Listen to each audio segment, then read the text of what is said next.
Hello નમસ્કાર મિત્રો બીવાયક્યુ series question number 8 માં તમારું સ્વાગત છે। રેવન્યુ તલાટીની એક્ઝામની ડેટ આવી ગઈ છે તો આ પ્રકારનો પ્રશ્ન છે રેવન્યુ તલાટીની એક્ઝામ માટે ખૂબ જ ઉપયોગી બની જાય છે, બરાબર છે। અને આ જ પ્રશ્નો એક્ઝામમાં આવવાની સંભાવના ખૂબ જ વધારે છે। તો ચલો જોઈએ કે જો આ પ્રશ્ન તમારી સામે પરીક્ષામાં આવે તો તમે એને કઈ રીતે સોલ્વ કરશો। તો પ્રશ્ન કંઈક એવો છે કે ભાઈ જો 100 લીટર દૂધમાંથી 10 લીટર દૂધ કાઢીને પાણી ઉમેરવામાં આવે છે અને જો આ પ્રક્રિયા 2 વખત થાય તો અંતે દૂધનું પ્રમાણ કેટલું રહે છે। આ પ્રશ્નને આપણે જોવા જઈએ તો સક્સેસિવ ડિક્રીમેન્ટની રીતથી આપણે આને સોલ્વ કરી શકીએ છીએ। એટલે કે ભાઈ જો અહીંયા એ પહેલા પણ આપણે એ જ સમજવું જરૂરી છે કે ભાઈ શરૂઆતમાં 100 લીટર દૂધ હતું અને અંતે કંઈક વધારો ઘટાડો કરી તો પણ અહીંયા અંતે છે 100 લીટર જ મિશ્રણ લેવાનું છે, બરાબર છે। મિશ્રણ તો છે 100 લીટર જ રહેશે। એમાં પાણી અને દૂધના પ્રમાણમાં ફેરફાર થશે પણ બાકી મિશ્રણમાં કોઈ ફેરફાર થવાનો નથી, બરાબર। તો હવે જોવા જઈએ કે ભાઈ જો અહીંયા એવું કહેવામાં આવ્યું કે ભાઈ 100 લીટર દૂધમાંથી જો 10 લીટર દૂધ બહાર કરવામાં આવે તો આપણને ખબર છે કે ભાઈ 90 લીટર વધે।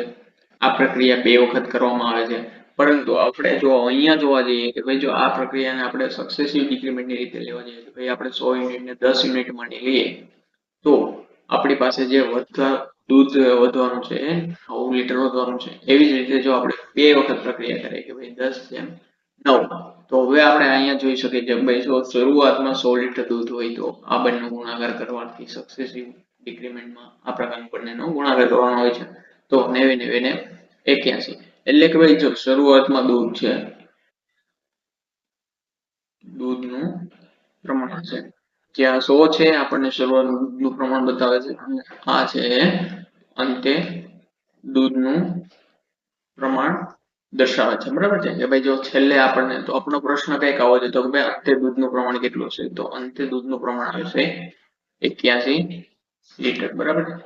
તો આ પ્રશ્નનો જવાબ કંઈક આવી રીતે મળશે। જો અહીંયા આપણને એવું પૂછવામાં આવ્યું હોત કે ભાઈ પાણીનું પ્રમાણ કેટલું હશે તો અહીંયા આપણે જો મળત કે ભાઈ જો 100 લીટર મિક્સચર છે અને અંતે જો 81 લીટર દૂધ હોય, બરાબર છે, તો આપણને જવાબ કે ભાઈ 19 લીટર છે એ પાણી મળી જાય, બરાબર છે। તો બસ આ જ પ્રકારનો પ્રશ્ન પરીક્ષામાં પૂછવાની સંભાવના ખૂબ જ વધારે છે। આ એક છે તમારા માટે હોમવર્ક ક્વેશ્ચન। જો તમે આનો આન્સર મને કમેન્ટ બોક્સમાં જરૂરથી આપજો અને આ જ પ્રકારના પ્રશ્નો તમારે મળશે નેક્સ્ટ શોર્ટ્સમાં, તો ચેનલને સબસ્ક્રાઇબ જરૂરથી કરજો। Thank you so much. મળીએ નેક્સ્ટ શોર્ટ્સમાં।